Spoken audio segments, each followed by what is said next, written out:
क्या एक मरी हुई माँ की गलती डाल देगी उसकी बेटी को मुसीबत में? आखिर कौन है वो रिश्तेदार जिसने अनिका को ठहराया झूठा? क्या अनिका को एक साथ दिख जाएंगे आर्यन और रिया और खुल जाएगा उनके जुड़वा होने का राज?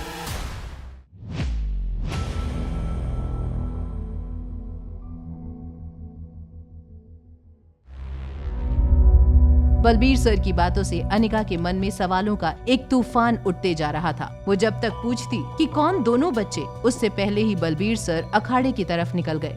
अनिका भी उनका पीछा करने लगी। अखाड़े के पास पहुंचते ही अनिका ने देखा रिया अपनी उम्र से 2 गुने बच्चे से फाइट कर रही थी।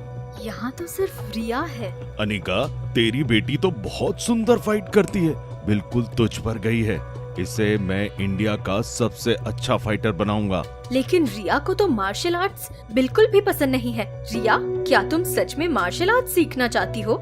यस मम्मा। ठीक है सर, अगर खुद कह रही है कि इसे इंटरेस्ट है तो मुझे कोई प्रॉब्लम नहीं है। इसको मैं कल से ले आती हूँ ट्रेनिंग के लिए। अनिका आर्यन को रिया समझकर उसके साथ निकल गई। वहाँ खड़े बलबीर सर को समझ नहीं आ रहा था कि वो अनिका को कैसे रोके कि तभी रिया वॉशरूम से बाहर आई और उसने बलबीर सर को परेशान देखा। रिया कुछ कहती इससे पहले ही उसके फोन पर आर्यन का मैसेज आया। मॉम मुझे रिया समझकर साथ ले जा रही है। थोड़ी देर में डैड तुम्हें लेने आएंगे। बलबीर सर, टेंशन की कोई बात नहीं है।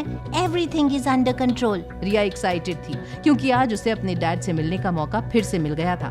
दूसरी ओर अनिका ने रास्ते में एक फार्मेसी स्टोर पर कुछ औषधि और केमिकल्स के पेस्ट का ऑर्डर देने रुक गई थी। वहीं दूसरी तरफ बलबीर सर की एकेडमी में बोर हो रही रिया ने बलबीर सर से एक रिक्वेस्ट की। ये जगह कितनी बोरिंग है। अभी तो डैड के आने में भी 2 घंटे बाकी हैं। क्या आपके पास कोई बार्बी डॉल है?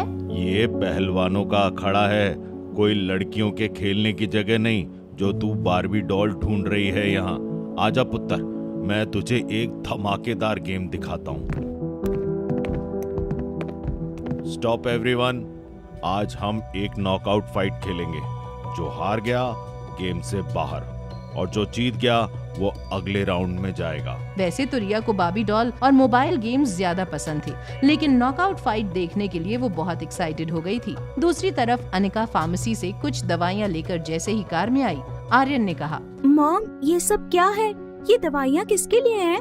तुम्हारी बड़ी नानी के लिए। तो क्या इस दवा को खाने से ब्लाइंड पर्सन फिर से देखने लगते हैं? नहीं रिया, बट तुम्हारी बड़ी नानी की आंखों की रोशनी कमजोर और स्ट्रेस की वजह से गई है। उनकी ऑप्टिकल नर्व डैमेज हुई है और अगर हम उनकी ऑप्टिकल नर्व को फिर से मजबूत कर देंगे तो हो सकता है वो फिर से देखने लगे। अनिका की बातें सुनकर आर्यन प्राउड फील कर रहा था। दोनों वहाँ से मल्होत्रा मैंशन के लिए निकल गए तो दूसरी ओर रिया को फाइट देखने में गजब का मजा आ रहा था। वो हर एक पंच, हर एक डक, हर एक फाइट को एंजॉय कर रही थी।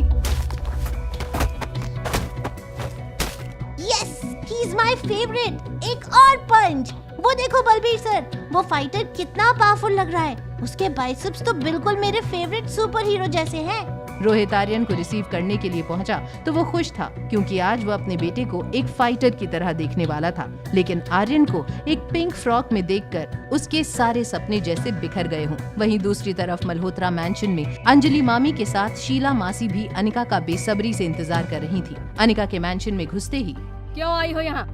इसकी माँ ने हमें कम परेशान किया था कि अब ये भी आ गई। मैं तो कह रही हूँ संभल कर रहना आप लोग।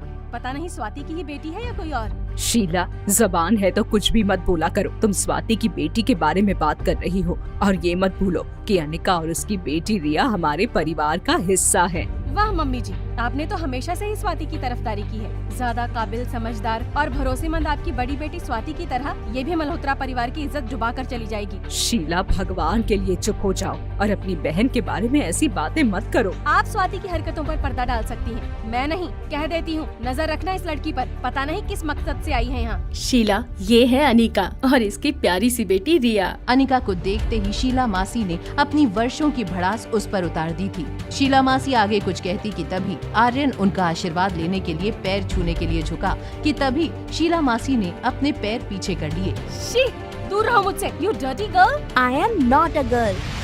क्या आर्यन की एक गलती से आ जाएगी उसकी असलियत सबके सामने? क्या शीला मासी कर देगी अनिका को मल्होत्रा परिवार से बेदखल?